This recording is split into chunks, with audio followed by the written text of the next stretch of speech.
FARDC. Alerte. Finalement la MONUSCO crache la vérité sur les massacres à Beni. Serrez votre ceinture. Manifestations anti-MONUSCO, la MONUSCO crache des vérités, et parle de « génocide ». Facebook, Twitter, Google-bas plus Reddit peintre Slink et d'un mail. En réaction aux manifestations pour le départ de la MONUSCO, déclenchées après plusieurs massacres à Beni, les responsables de la mission onusienne se sont entretenus avec plusieurs personnalités, des leaders communautaires et associatifs et des autorités. À Kinshasa, à Beni, à Butembo, à Goma, à Bunia. La force onusienne a tenu à donner sa part de vérité sur ce qui se passe sur terrain. Voici ce qui nous a été rapporté des sources directes. Ce qui se passe à Beni, ce n'est pas nous, la MONUSCO, c'est notre partenaire, votre gouvernement et votre armée. Ce qui se passe à Beni, c'est un génocide. Nous sommes venus au Congo sur invitation de votre gouvernement, mais nous devons vous avouer que nous avons été piégés. Nous savons qui tue à Beni, chaque fois qu'il tue, où est-ce qu'il tue et avec qui il communique. Nous disposons des informations de loin plus que ce que vous connaissez et pourrons les déposer en justice si un jour l'occasion se présente. Nous avons des drones et des images satellites. Nous savons ceux qui tuent, comment ils se déplacent, où est-ce qu'ils se positionnent et chaque fois qu'ils tuent. Pour vous donner une idée de ce qui se passe, demandez-vous pourquoi les officiers FARDC, avec qui nous avons vaincu le M23, ont été tués dès que nous sommes arrivés avec eux à Beni. Demandez-vous pourquoi le gouvernement congolais ne veut pas se débarrasser des officiers accusés de crimes et visés par des sanctions internationales. Demandez-vous pourquoi votre gouvernement n'organise pas de deuil national. Dans tous les pays où nous allons en mission, et où la population est tuée, les gouvernements organisent des journées de deuil national et des actions de solidarité avec les victimes. Savez-vous pourquoi votre gouvernement ne le fait pas? Ce qui se passe à Beni est du pur génocide. C'est le fait de l'ancien pouvoir et son héritage, et ça se poursuit jusqu'à ces jours. Les choses risquent même d'empirer. Votre armée est contrôlée par des forces de l'extérieur. Nous voyons arriver à Beni des officiers et des militaires qui cachent leurs identités. Ils opèrent, puis ils disparaissent. Qui organisent ces missions secrètes au sein de votre armée. Nous fournissons des rations alimentaires et des carburants. Mais nous sommes surpris en découvrant ces mêmes rations entre les mains des ennemis que nous sommes être en combat avec nos partenaires des FARDC. Qui fournit nos ravitaillements aux FARDC jusqu'aux forces ennemies. Pourquoi nos partenaires des FARDC font ça? Il n'y a pas que la population civile qui est tuée à Beni. Nos casques bleus tanzaniens ont, eux aussi, été tués par une force que nous considérions comme étant une force amie. Nous avons perdu des casques bleus malawites et nos ingénieurs. Nous avons aussi vu mourir des soldats FARDC, sacrifiés par leur propre hiérarchie. Nous avons été confrontés à des tensions au sein des FARDC qui cherchaient un affrontement militaire avec nous. Nous avons été amenés à tirer sur les auteurs des massacres, pour stopper les massacres, mais tous ces massacreurs portaient des uniformes des FARDC. Après vérification des cadavres, nous constatons que ce sont des soldats FARDC. Nous sommes en partenariat avec le gouvernement congolais et les FARDC sur terrain, mais nous n'arrivons pas à faire la différence entre les FARDC, forces amies, et les assaillants qui massacrent la population en portant les mêmes uniformes que ceux des FARDC dans les mêmes zones opérationnelles. Qui fournit les mêmes uniformes aux FARDC et aux auteurs des massacres. Ces uniformes ne viennent pas des stocks de la MONUSCO qui sont contrôlés. Demandez à votre armée, qui fournissent ces uniformes FARDC aux forces ennemies et qui, de fait, compliquent notre travail sur terrain. Nous avons pris la mesure de la colère populaire et nous allons mettre en place de nouvelles méthodes de travail pour mener nos missions, mais vous devez aussi vous adresser à votre gouvernement. Notre mandat est de travailler en partenariat avec votre gouvernement et votre armée, mais nous sommes mis en difficulté lorsque nous sommes piégés par notre partenaire. Conclusion. Voilà à peu près ce qui nous a été rapporté des sources directes au contact avec les responsables de la MONUSCO à Beni, Butembo, Goma, Kinshasa. Les responsables de la MONUSCO ont avoué avoir compris l'exaspération de la population et les appels pour le départ de la mission formulés par les organisations de base, y compris celles avec lesquelles elle s'est entretenue pour leur livrer ses vérités de terrain. La question a été posée de savoir pourquoi la MONUSCO a pris contact avec Joseph Kabila. La réponse, selon nos sources directes, est que, selon les responsables de la MONUSCO, Kabila fait partie des responsables de ce qui se passe à Beni. la MONUSCO a annoncé qu'elle ira aussi rencontrer Félix Tshisekedi. Au sujet du mot « génocide », les agents de la MONUSCO n'ont pas désigné un groupe ethnique qui serait coupable. Ils ont parlé de « l'ancien pouvoir et son héritage ». Merci à vous Papa Ino. Nathalie Rollet, correspondante internationale, CNT.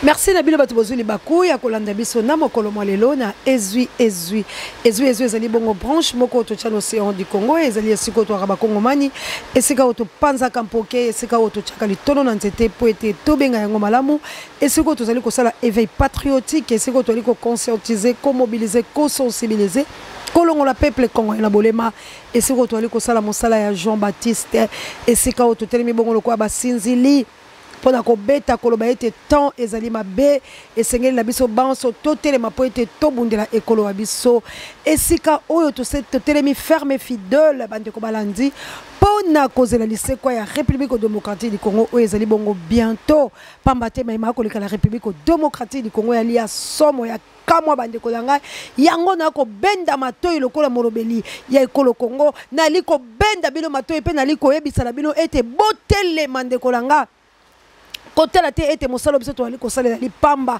kasi na ngolu ya nzambe tatanga na ko yebisa na bilo ete to ko bunde tuma pe ba to ko sala ma ko yoka na yango bomoni ba ko déstabiliser biso yango bomoni ba ko luka biso yango bomoni ba dongolo biso ba ko chape pression la côté la biso kasi biso beto tikite yango to lobi ete ba Kongomani bipai biso ezwami bino bosala lokola nkoko na biso le labourin ndenge to yebisaka bilo bobo mesano beche fuye ne laisser ni place que la mer passe na yebisi bino likamba mabele sangwema likamba mabele sangwema ekufa bato etikala bato kasi na kati ya makambo ekoleka na yebisi bino ya sombo ezali pe ya kamwa MONUSCO abangi atomboli mongongo MONUSCO lobi pression oya kotumba ya kosala bande kolanga bota la MONUSCO nenga yibaka minere pe peuple congolais telemelie na ma police ebongo tozonga ezwi likambo la motote ezwi tolo babosolo po bosolo ndenzambe c'est bêtise.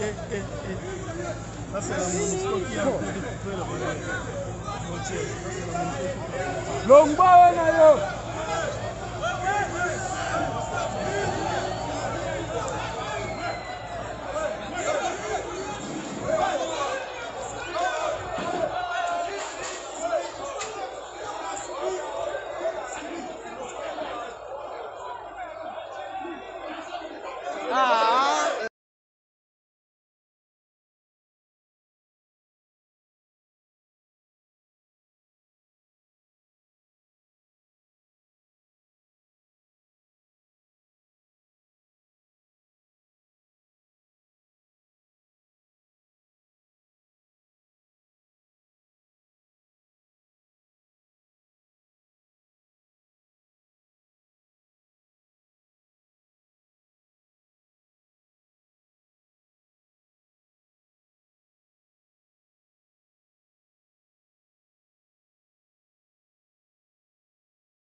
bande ko na banzi wana boko mona yiki eye mabe lelo ndenge to koloba boy na beni opesi mbomba boy babandaki bandalobi bande ko batelemi pe Kinshasa to ko teleme tolinga te to ko telema ndeko la ngai Butembo est un problème Beni est un problème Goma Kivu bande ko na ngai MONUSCO koki pression te ndeko to l'achète parce que ça sait quoi ndeko to tika te pamba te Congo to sala mosala oye koki pe to biki sabaindo gachete ya lia wa folfano loba to bunde lekolo wabiso lokola Thomas Sankara loba tozala maboma ya lobi po ete tobi kisa ekolo wabiso yango biso tomiseli maboma po ete tobi kisa ekolo wabiso la patrouille la mort papa Alfred na maman Clarisse nous vaincrons et c'est maintenant ou jamais tozo bunde la boka la biso toko bunde la patrimoine na biso ba monesco ba bimisi vérité ya kafu ya somo troupe onisienne panzi poke elobi bandeko biso toyaki na mission ya solo kasi mission la biso oyo biso troupe onisienne toyaki awa na République démocratique du Congo ezalaki po ete tumbe sila toyokalaki na ba partenaire na biso ezali gouvernement congolaise botuna bango malamu pourquoi biso tozosala musala te peuple congolais tourne miso na biso vers gouvernement sanguinaire tourne miso na biso vers bakambialo kuta totuna bango qu'est-ce qui ne va pas tango toningisi tango totelemeli Monesco a craché des morceaux Monesco lobi na kobomba te parce que ngai pe na kufi. Il y a aussi des casques bleus tanzaniens bakoufi. Ba casque bleu bakoufi pe. Bande konangai.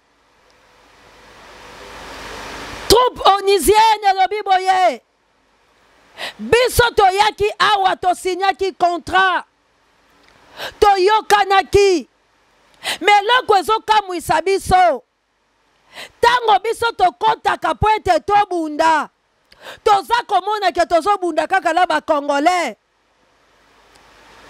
Il y a aussi d'autres congolais au biso to boma mais tango to longoli kagoul totali mais comment azana teni à faire d'essai alors bino population bomi tout na bakambila bino nani apesaka teni à faire d'essai et pas ya bato bako bundisa bino confusion tozana katia confusion biso tozalaka na drone o ezali caméra ya likolo ele kaka ezali ko capter mais mabe na moni na Monesco bino bozana drone bino boyebi vérité mais pourquoi boumeli la mabele pour la ligne te bobimisaka vérité oyo soki totiaki bino pression te bino pe bokufa te mais na mabele bino boza koboma biso pourquoi parce que biso tomoni ke mission na bino depuis 97 boza koboma kaka bozosa eloko te mais comme bino boza la ba secret o bolingi bobimisa lelo est-ce que biso tokokroire na bino en tant que fils de pays na lobi tokokroire na bino te. Parce que bino pe boya la politique akoyiba minéré. Parce que aujourd'hui to kangi bitu kalabino. Parce que aujourd'hui to lobi il faut te contrôler yango. Nde bo dénoncer bo lobi bo tout na bango. Ba généraux oyo to dénoncaka. Batu oyo bakangaka bango soi-disant baza ba rebelle. Pourquoi bakangaka bango te Félix tu es le garant de la nation. On te demande maintenant. Olena banani Chilombo. Pourquoi tu es tenté de comploter contre ta propre pays? Contre ton propre pays, s'il vous plaît. Pourquoi tu te complotes, toi, avec les autres pour tuer les gens de ta famille? Félix, qu'est-ce qui ne va pas, notre frère? Dis-nous la vérité. Bah, onisienne, bah, crache vérité. Bah, lobby, ce n'est pas à eux, c'est à vous de nous donner cette explication. Ce qui bango bakei ko pesa ravitaillement. Mais bakokuta biloko wana au lieu ezale pa ya basoda congolais, ezali ko kene pa ya phare de ces bis. Phare de ces bis wana a été créé par vous-même nos politiciens congolais. Par vous-même nos autorités. Vous êtes en train de nous tuer en guerre raison si la tête balobi ce n'est pas le Rwanda. Ce n'est pas les États-Unis, ce n'est pas la France, non plus la Belgique, mais c'est les Congolais qui se battent entre eux. Parce que Tango Bango Bazako ko maîtriser parce que il y a des Congolais en tenue, même tenue, Oyo Toloba Kanabino Kalakala, Tango Mouza Zalaka, Kabila donné des tenues. Naba rebelle.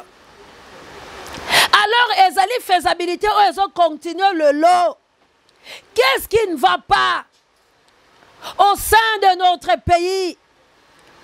Mais les MONUSCO, depuis longtemps, pourquoi pas Bolobaki Lelo? Donc il fallait population mettre une pression, il fallait population tellement. Andi Mabisola Binoto Bomana, Ndenga Toko Bimisabino Lelo, et voilà, Bobandi Koyebisabiso, secret à Makasi Boye, qui est tout un gouvernement. Mais depuis longtemps, Boyebaki qui gouvernement, Azo Salabiloko Yamabe Boye, pourquoi annoncer qu'il y a un côté la peuple? Yango tolobi peuple congolais pression autozo sala lelo ezali yango ndeto continuer dango parce que ceux qui to continuer dango ndeto ko benga na Félix ndeto ko benga na Kabila ndeto ko benga les politiciens collabo. Aujourd'hui to benga yango mirmir to benga yango ezali ba les ont dit là je ne sais pas plutôt c'est à vous bochango place au bogocha yango parce que Papa Tshisekedi alobaki la biso, comme la vérité n'existe plus dans la République démocratique du Congo, cela veut dire tous les murmures, il y a un monde comme la vérité. Aujourd'hui, liste Bimi, Moïse Katoum, Franck Diongo, Bazo Cité Martin Fayulu Madidi, Yango Tolobi, Toloba Rimer. Les ont dit, mais néanmoins ça se dit et puis liste Bimi. Francky Diong, Moïse Katoum, Martin Fayulu Madidi et les autres vont soutenir Jean-Marc Kabound. Bloc, il y a Jean-Marc. Mais Batou Oyo, ce qui va boucler le Kouta, cela veut dire, et c'est le peuple congolais, bon revendiquer le droit. Parce que tu koki to tambola kaboete. Parce que liste on est ko tambola. Pourquoi on cherche, si c'est faux, de déstabiliser Martin Fayulu Madidi? Pour balobake Martin Fayulu Madidi yazala bango. Tokei na ngambo oyo ya discours ya Matata Mponyo. Matata Mponyo dit ceci. Moi j'aime dire tout ce que les gens disent tout bas et je dénonce les insanités. Il a dit, moi, Matata Mponyo, ba sollicita kinga, pona kende, na kota na union sacrée, pona tika candidature nangai en tant que président de la République de candidature na présidentielle. Mais j'ai dit N-O-N. Mais néanmoins, naza fier, yako sangana, na Muzitu, na Martin Fayulu Madidi, na Batu Mususu Atangaki. Est-ce que c'est vrai que Matata Mponyo na côté là azuli sou Muzitu, azuli sou Martin Fayulu Madidi, azuli sou Batu mais néanmoins pona ba plein, bomoni comment Matata Mponyo a sali plein. Parce que balobi après qu'on ait aux États-Unis, kokutana na bakambi minene aux États-Unis, donc retourne à sali presque Mibu miike akoma katena mboka na ye tala plein oh Matata Mponyo sali mais na discours na ye a cité bato ya lamuka na kati ya lisikulu na ye. Qu'est-ce qui se passe au juste dans la République démocratique du Congo? Bolimbisi yango na lobaki est-ce que ça ba rumeur? Est-ce que ezabo solo? Maintenant si c'est vrai, peuple congolais na miso ya bomoto botali bolobini yango toza kolinga ete na politique oya déstabilisation. C'est par ici que la zosenga Fumuzitu na Fumu Fayulu baza censé à cause de sika moko po bacha bango te na calendrier ya buzoba la République démocratique du Congo. Donc baza censé à kozonga cause la ini pour bakombo la bango esita mettre la kati ya ba liste ya baloki ya République démocratique du Congo. De peur que bango mibale tout le monde bango pe lokola baloki. Parce que ne loko nga na yebi Matata Mponyo akoye kozwa pardon ya ba Congolais te. Jean-Marc Memema. Si bato bakoye ko mériter néanmoins ponanga pe la banze eza ligne ya ba Congolais, pardon. Ce qui est koya, cela veut dire que Martin Fayulu Madidi na Fumuzitu. Na soki bango mi balete to ala muto to pardonner te parce que tout le monde te comprendre bango bazali batu oyo ya haute to que moi je m'aimais soka zu yango te politique wale baby mais néanmoins biso to tamboli la ba deux leaders na biso balakisi biso de quoi bazala souci ko aider population alors naza ko banga ke batu ba profiter na bino Nazali kobanga ke batu ba salir bino. Alors c'est le moment, bo beta bateau magique la bino, bo s'arrêter, bo zonga sima, bo tala Congo ya lobby. Parce que aujourd'hui, génocide c'est vrai. Et salami ba monesku bandimiango. Na Beni, na Butembo, na Sud Kivu, na Nord Kivu, na Bamboka la biso, les troupes onisiennes, bazako déclaré, le monesku ba déclaré, ba lobby oui, biso peto kufie belé.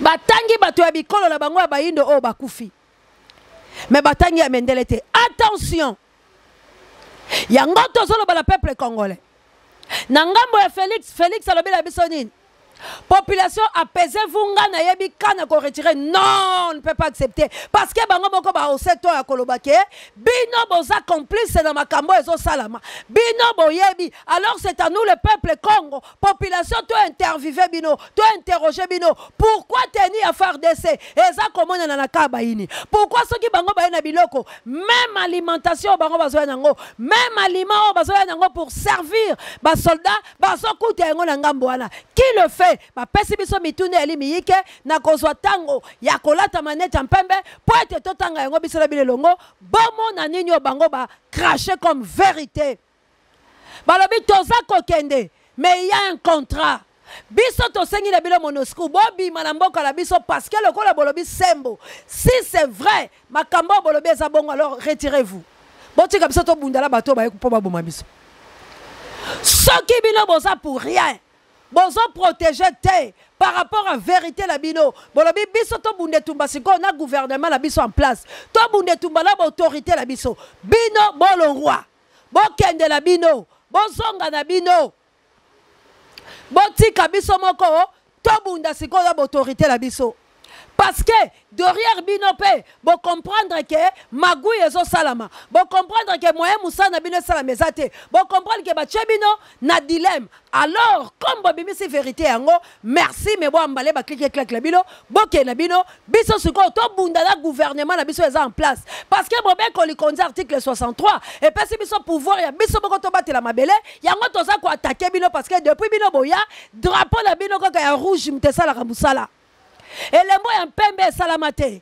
mais bino boye baka vérité ce qui le lot tchaki bino pression te mais vérité bolobi angote boza la ba image boza la batou bo interviewer biso bo pesi biso piste merci iyo tondi bino retirez-vous to lingi bino te bo kende nanu bo tika biso siko peuple congolais to bunde tumbala baloki o babata bisi ba mi kongola bino parce que aussi longtemps bino boko salaka awa aussi longtemps bino boko salaka awa laisse-moi vous dire Kagama kokota M23 kokota. Et puis, Bokosalaka n'a même langage que c'est les Congolais qui se battent entre eux. Ok, Bino Boyebi que ce n'est pas les Congolais. Ce sont les étrangers qui ont coopéré le gouvernement en place. Ce sont les étrangers qui ont un plan machiavélique pour la nation congolaise. Alors on ne peut pas accepter ça. Maintenant, alors on vous demande poliment et gentiment, libérez, quittez notre territoire, rentrez chez vous. Mais c'est Félix. Le kola yo yebisi la biso été. To s'apaiser. Mais biso to lobi to ko s'apaiser parce que souffrance est qui. Lelo na banzi yo moko za bien informé malgré tout ça la canon l'information te oya bakana ote mais tikanga na informé OK dimanche za la ko pesi mbombo boy. Et puis lelo bomoni beni batelemi. Alors je vous en prie ya ko informer yo que yo kende ko yebisa batu wana ba kende s'il faut qu'on pesa bango misolo s'il faut qu'on pesa bango biloko boyo kalaki t'as l'habitude de donner donne na troupe onisienne et même batu na ye monesco longola bango na territoire congolaise parce que biso toza la posa to vivre en paix maintenant to ya composer au mituna pourquoi guerre ezo umelate ezo umela plutôt ezo silate. Mbosso connaît, Sama connaît, nos députés et nos politiciens. Silence radio. Mais comme maintenant tu as une vérité, on ne peut pas accepter ba politiciens ba ko négocier na sol na biso négociation ko zalate. Les gens ont ba la négociation to ko sa charger na bango ce sont les collabos. Bato bazo sepela ba ke na maponami to ko sa charger na bango parce que vérité telle autre zo lo balelo. Bolimbisi poussière eleki et ko pesa biso mo infection il faut dégager le kola e bimana rim. Cela veut dire tout politicien oyo bakolo baketo ke na maponami ce sont les collabos. Baza bato ba oteka mboka parce que na koyoka ka ba vérité ya boye. Il faut toyoka radio ezotoko, be émission ezotoka pour bo dénoncer criminalité oyo ezo salama. Na koyoka ba vérité ya lolenge oyo. E bimi na minoka ba Kongomani te, kasi na minoka ba Monesco, ba oyo bazala bilili, ba oyo bazo cité ba kombo, ba oyo batangi ba mboka, oyo bino moko ba fils ya pays bo complota contre bandeko la bino. Mais même quand Félix akendaki na ba sommet na bango ba kei awa.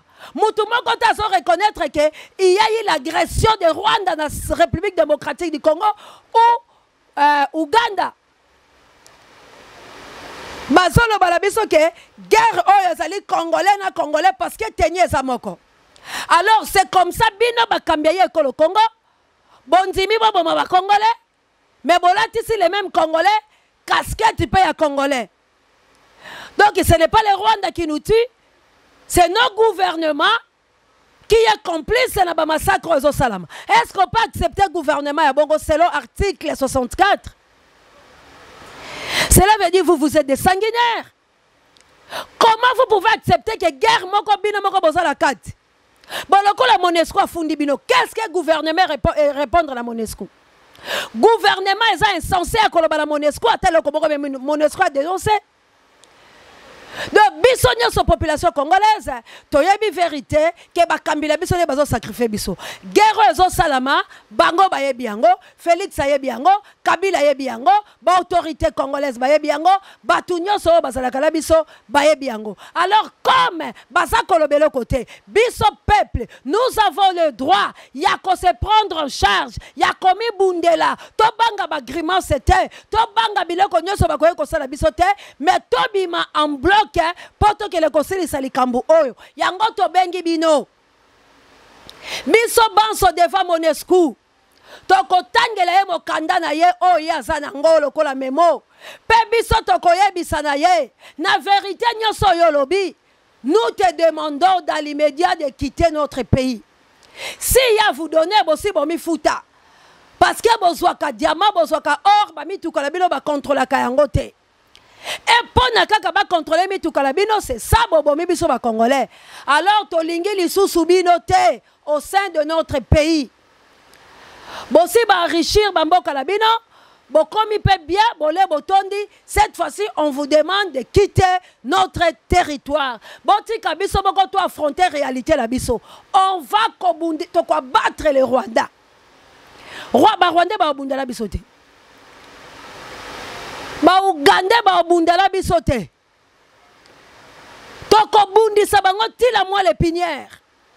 Alors peuple congolais, c'est ça la vérité. Et où tu es pas océan te. Bolanda qui m'a tampogno, Bolandi batu ya Jean-Marc Kabund. Ce n'est pas moi qui inventé le côté.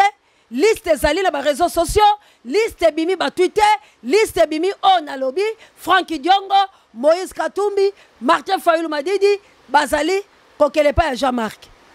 Matata pe kuna lobi, Muzitu, Fayulu, Bazakoya, Penenanga. Donc, eloko na ebisaka bino kalakala, si vous avez encore l'esprit de Dieu, ou faire besoin na notion à Kolanda chaîne à libération, na molobeli yango océan de la presse congolaise. Bon, comment on a été là, ebisaki bino uta kalakala lobi, Martin Fayulu m'a dit, aza fungola, aza produit, oh, ceux qui te battent lié malamu te, produit wana, batu ebele bakoya pembe na ye, po bango bazwa kaka, makasi aza la produit la bango ba ko utiliser yango. Et voilà pourquoi to telemela ki matata mpo yo tanga keleke pas président Eli. Bon moni makambango yangoyo. Et pourquoi to boya ki bloc patriotique makambango yangoyo. Ezala ki balinga ki basani bayaka kozwa fungola. Yango biso to banda ko beta mbela to lobi attention président Eli. ozali produit au servi peuple na yo, au servi nation na yo. Une fois qu'on vend la bango bakozwa yo mafuta. Aujourd'hui, pour la salité, batamboli la casquette à président Eli. Pourquoi? Parce que tous les conseillers à président Eli, bazomona lokola qui végétarien wala des richesses d'abord pour bango balia. Or aujourd'hui, ma tante Ampogne a fait aussi plein, mes frères et sœurs congolais. Ngalo barabosolo inanga pour la vérité. Si c'est plein, cet homme, ma tante Ampogne, félicitations parce qu'à sali plein, a craqué, il y a montage té. Mais maintenant, tamboli la bakombo anani, atamboli la bakombo à la mouka. Pourquoi kombo ya la mouka? Parce que la mouka nde fungola, la mouka nde pembe, la mouka nde bosolo. Alors tango atamboli la casquette wana, ameli même la mouka yango moko. Parce que plein o asali fois combien? Ndeto pesa baloki maboko te. Yango na lobaka, Paul na molili ekoki kosangana te. Yango bino ba conseiller. Il y a des leaders nabiso plutôt. Vous avez le droit de protéger bango parce que baza marque moko ya makas. Ceux qui botiki bango ba fondre ndenge bozolinga ba fondre bango aujourd'hui, boko regretter Congo ya lobby parce que batu ba kopesa bango le sous chance te. Laisse-moi vous dire, une fois aller na négociation, c'est la fin de toute chose. Bakozo ba poste oui, mais crédibilité la ba valeur ba perdre. Il fallait aux élections bako battre bango kukao et binobo monasiko. Et le kwatika inabiso est un soulèvement populaire. Et le kwatika inabiso est une pression aux autres pour te sauvegarder l'image des leaders nabiso. Qu'il vous plaise au bobo yango solution moko etikali ezali kaka Kobunda et Tumba, qu'on chassait tous les démons de la République démocratique du Congo pour que Bakambila Biso basala maponami ya malamu. Parce qu'il faut les élections. Un pays démocrate, ils ont besoin d'élections. Mais pas Nathan ou ma véritable Ezobima. Élection qu'on a tiré parce que Félix a accaparé le pouvoir wana pour accouvrir Batulaye. On ne peut pas accepter. Parce que quand on parle, on acquise gouvernement, on acquise directement le chef. Parce qu'il n'y a pas un mauvais troupe. Il n'y a que des mauvais chefs. Ça veut dire que le chef connaît ce qui se passe dans notre pays. Alors, qui est notre président? Ce n'est pas Félix. Ce n'est pas Félix. Est-ce que Ngande Mtoula Lobby demandait la troupe onisienne?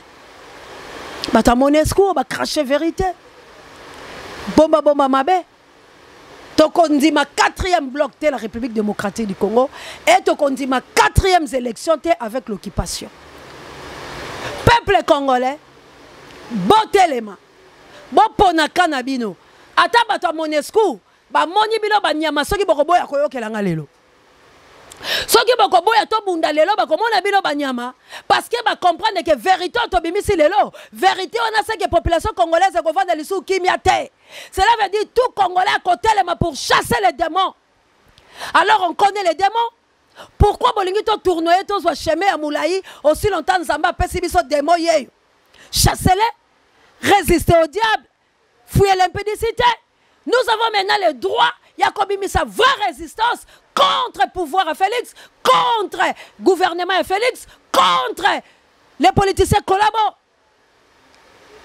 Alors mes frères et sœurs congolais, Baki c'est le côté. Ça vient tout droit. Il y a troupes onisiennes. Et Monesco, moute pesinga ibiloko o nazolo balelo. Monesco est tangi singa yango mot par mot, lettre par lettre et tali singa ke maman Oseya babunda etumbana gouvernement na bino batuba osala bino biloko oyo. Alors ce qui justice est ya solo. Il faut maintenant justice et tellement parce que Monesco balobi bazo luka les voisins moyens pour bafunda batwango. Mais maintenant justice congolaise. Bon qu'elle n'est pas faire bato Monesco. Na banzi pe mikanda on comme libino. Parce que ça kobomba matin. Bon interpeller bango et directement bo ebisa bango. Comment bo monaki? Bozana ba vidéo. Bozo tambusa ba drone na bino tongo midi pourquoi? Et pourquoi bino bo bomba eloko wana il faut presser ya. À ce moment-là, Bobi Misabango, tokanga territoire na biso, tozo maloba on fo muzi to loba ki to chamir en attendant, poto e basiko ko contrôler. Qui est qui? Parce que maintenant, on suppose que Congolais azobundela Congolais. Makambo e bandi kana Félix, c'était mon frère ndenge poser la question.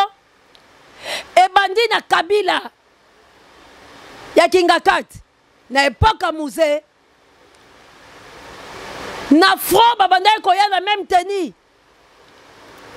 Mais tant ba détecter ki yango parce que musée c'est qui m'a éveillé et pas c'est qui un esprit patriotisme, c'est qui patriote. Atali que je fais le mal, mais il faut laisser repentir. Nazala Judas c'était, mais Nazala Judas et Pierre. Parce que Judas c'est la gloire de Dieu. Judas c'est un traître de haute catégorie. Yangono monaki andimaki kokufa malobi na zongi saba Rwanda e guerrezonga na Rwanda ndenge fumusi tolobaki Rwanda tokobundisa yango Rwanda ekokoma moko ya province na kati ya Congo. E mututu aboyi ko soutenir langage wana ndenge lelo bazolinga ko soutenir bisote. Martin Fayulu Madidi en tant que président élu alobi tobunda mais bato bazozela kobunda la ye ya tele malibanda asimba mabanga bakene elongo. Non, les Congolais. Yango biso tobeleli bino tolobi boye tobima na balabala bozo posenga ba question mama oseya ndeko na ngai lokola pe balingi ko aider biso te ndambo ba ko aider biso to sala ta mangungu na ngoti biso tout okozala devant Monusco na ba siège na bango tokopesa bango mot d'ordre awa na capitale ndeko nanga lokola beni bazui ba comprendre makambo batangi yango beni etomboki Monusco kende e bongo Kinshasa to ozela skoni bisika institution evande parce que mboso yebi makambo ngana oloba saba lukonda yebi makambo ngana oloba bacha yebi makambo ngana oloba siko yebi sanga bato gouvernement ba yebite ba sénateur ba yebite ba député ba yebite ba ministre ba yebite ba PDG ba yebite siko ngana yo to ozelani poto te ya bango bokela soso la kaka nyango mama jawa to teleba to ko supporter so ya boyete parce que ceux qui to telemité ba Monique ba ovanda ba continuer ko boma Rwanda kokota po batu basiba kimi na Bunagana baza siko na zamba ya minyembo basiba kima bakota zamba na Beni ba okima na Fizi ba okima na Intembwe ba okima siko yebisanga banani ba remplacer place batola ba okima n'est-ce pas c'est pas de tout de Hutu ba Hutu ba bundaka te ba botola bango mabele olie ba ya la kana biso tozo défendre bango ba bunda bango ba ke ko sala association ya bango la bandeko la bango ba nilotique po bango pe ba battre biso po ba zo mabele. Est-ce que nous sommes des Hutus? Des Hutus ne sont pas nos frères. Ce sont nos voisins qui doivent intervenir pour la bango. Ne sont pas ma frère na biso te. Mais biso toyoka ki bango parce que bilonde ba kolomboka. Mais maintenant les bango ba soutenir biso, bango ba baluke la biso, ba ke koyoka la bandeko la bango ba nilotique, Kagama aboma bango, Kagama asali bango mabe, Kagama abotoli bango mabele, mais bango ba yokani sikona Kagame pour ba affronter biso pour bango ba yebandeli bazo mabele na biso. Est-ce que c'est comme ça ndeko ko traiter ndeko na ye? Est-ce que c'est comme ça yo ko vivre là ba to bango pour soutenir bango? Alors biso tolobaki a Sena Kabila. On a compris que Kabila est venu seulement le système d'accompagnement. Mais maintenant, pourquoi Tozo Linga Félix était Makamongo Yango? Comment Félix Alobi? Si vous voulez le changement, il s'appelle Martin Fayulu Madidi. Automatiquement, a commis Yemoko ou bien avec. C'est qu'on ajoute des démons. Si, bel et bien, Martin Fayulu Madidi a kokate. Mais tellement Zala qui est libre, il a été élu massivement. Azala qui n'a droit à commettre un bâton magique, peut balancer un bâton, ça y est, parce que tout le monde a la confiance, tout le monde a un amour, et puis il faut un patriotisme, et c'est là qui est quelque chose. Mais maintenant, Félix nous a trahis, allez collaborer, et voilà maintenant, place qu'on est aux abouis. Rien ne va. Maintenant, comme quoi qu'ils aient. Que yenda yebi makambo ezoleka, que yenda zobomba ba congolais, que yenda za hauteur ya makambo. Félix dit quelque chose, Félix tourne vers ses propres frères. vers batunaye pona koloba la biso ete apaisez-vous ndenga sala ki biso la makaba minyembwe na stoppé malobité Bunagana j'ai envoyé des militaires jusqu'au preuve de contraire il y a plus de Congolais la Bunagana na minyembwe Congo mususu telema na la gisaka binote mais aujourd'hui voilà ce qui se passe Monusco tomboli mungongo alors c'est pas nous on a échoué, oui, on reconnaît. Mais bon, tout le gouvernement, qu'est-ce qui se passe? Moi, mais il y a des généraux. Attention avec la vérité. La vérité est blessante, mais c'est la vérité. Laisse-nous crier et dire la vérité. Laisse-nous dénoncer ce qui se passe dans notre pays. On est des Congolais, n'est-ce pas? On ne peut pas vivre comme ça. On ne peut pas cacher la vérité. Nous avons le droit de combattre nos ennemis. Alors si ton ennemi est près de toi, qu'est-ce que tu vas faire? Parce que toi tu veux la paix. N'est-ce pas, tu vas lui faire la guerre? Mais maintenant, pourquoi nous sommes en train d'être trop naïfs? On nous a aveuglés par des prières. Non. Mes frères et sœurs congolais, ce n'est pas comme ça que tu vas réussir en priant du jour au jour quelqu'un que toi-même tu ne connais pas. Tu pries qui, mon frère? Tu invoques qui? Nuit et jour. Errez pauvre dans l'esprit. Toi, tu vas rester seulement pauvre. Si tu es pauvre en esprit, comment tu vas découvrir, comment tu dois voir, comment tu dois sentir ce qui se passe tout autour de toi? Comment tu vas revendiquer tes droits? Parce que toi, tu es pauvre en esprit. Non, non, non, non. On t'a mal expliqué. Il faut que tu sois violent. Aujourd'hui, je suis venu devant toi pour dénoncer et pour vous éclairer. C'est que les gens de Monusco ont dit tout haut que c'est vrai, nous avons failli. Mais ce n'est pas nous, c'est votre gouvernement. Nous, on est là, quand on va nous attaquer, on regarde, on voit les tenues des FARDC. Oh, mais ça c'est quoi ça? Maintenant, les FARDC tournent contre nous. On se longtemps, nous, on avait signé un contrat pour que nous nous protégeons les territoires congolais. Mais qu'est-ce qui se passe? En regardant comme ça, ce sont nos généraux. Maintenant, qui donne les tenues? Chez nos ennemis. D'où vient cette source de production? N'est-ce pas? C'est notre gouvernement qui finance. Mais entre-temps, il est en train de dire que l'armée congolaise est trop faible. Qui les a rendus faibles?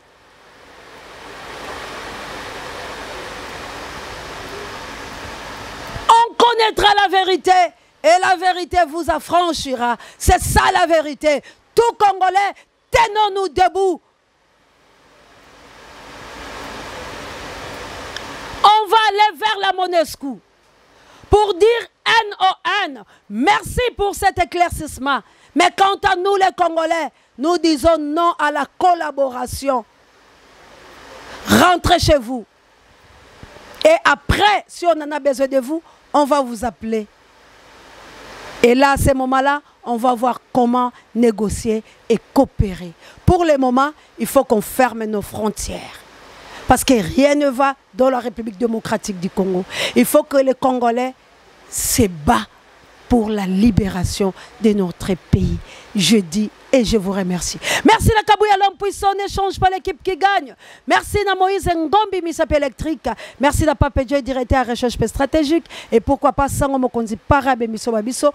Ingeta la Balanvuluzi, Biso Tokei Mobembo, Baningo Bosunga Biso, Bobenga Biso. Nous avons un sérieux problème. Il faut te mobiliser, il faut te sensibiliser. Toebi Keba, oh, Baza la Posa Kosunga Biso, Baza minoritaire. Mais l'effort, Biso Tokolonga, Koto 50. Merci. Na. Papa Nangai Kilata, merci vraiment. Charlie Chobo, merci. Nabandeko Nabiso, Babenga Kibiso, Papa Mikael, Naebiete, Ozali Mwa Musika Kasi, Nzambe Akosunga Biso, Bandeko Nanga, Tozalaka na problème. ndeko nanga le ba français bien ah ndeko nanga je me débrouille pour la bande ndeko nanga mususu balobi fana le ba le côté le français pour ba yoka donc na le ba kango penza te mais merci quand même pour yo kinga quand même bien mais je de la kin pour na linga nanga ngote mais merci beaucoup tozali kolobanine to sungana merci l'équipe pour la thé merci ndeko nanga na mwasi merci que Dieu vous bénisse tozala posa la bino si on a un 5 sabat ba obima passa la sitting. Si on a un 300, na cas force majeure, tout ça la setting. Alors, vous pouvez saper sa biso, de quoi tinda 50, yo peut tinda 50, yo peut kula tinda 50, yo peut kula tinda, tout que de sitting. Bande ko la biso va comprendre pression. Baza pe na posa ba ke na ba. Mais balobi to tika pole. Pour peuple congolais azo kufa solo génocide eza. Balobi yango na mikanda la ba. Alors na libo ke ne to kolonga. Ko finga ngate ndeko ngai. Ngana lobi oyo batu bazoloba yango na lingi na loba boy si toza la posa ya Congo ngala ko yebisa bino ke ata batu baboy lelo ata batu bakondimela ngate lelo mais batu bazanga ka batu te o bakozana bango tosala effort tozanga muzito te tozanga fayulu te batu wana mibale bako sauver biso soki biso to tcheli bango pression na biso ndenge to tcha na Monusco ba oninga na te ba otambola selo biso mais soki to tiki bango ba kende ko accompagner système lelo te lobi te bo comprendre que boza na posa ya Josué kaka to lobi te que toza ben incapable non o to solo ba fo ezo yokana mais mutu na mutu azala ba limite na ye et sika o fayula ko loba komi nga osea na okoma kuna te esika o muzito akokoma lobi nga osea na okoma kuna te lokuta mabete ba luka bango mais ko luka bango ko zo bango eza déstabilisant et déstabilisation ya peuple congolais ba ko déstabiliser biso la lolenge mo bondima te parce que troupeau ezo tambola sans ba berger yango naza ko senga na nouvelle là na lamuka bokangana bibebula bino na buzoba surtout na ngambo ya ba parlementaire debout botika ko déstabiliser combat ya kofinga ka muzito bato ba opesa bilo ba $50 wana katana ba ko kozwa soin na bino te lik mulompo tilelo na prison avocat te mutu te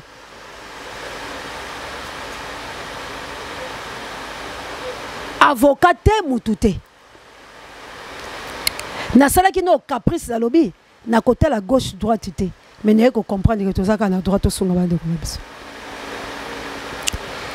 ya bande ko biso bazo ba kuya makasi muta osonga bango azate en tout cas na bengi bino lisusu la boyokani soki bo comprendre émission lelo partager en talango du début jusqu'à la fin o ko comprendre que je n'ai pas le droit il faut s'attaquer à la musique parce qu'il est intelligent. Moi, je vous dis, dans la vente place moko lobby. Modèle ba luka ba benda musique. Nga mona bangi. Modèle ba luka na funga lo ba vérité na bomba terre pour na océan. Ba ebika so ka bazu à stabiliser. Moi courant d'air or les échecs la biso et vous avez profitable pour l'aider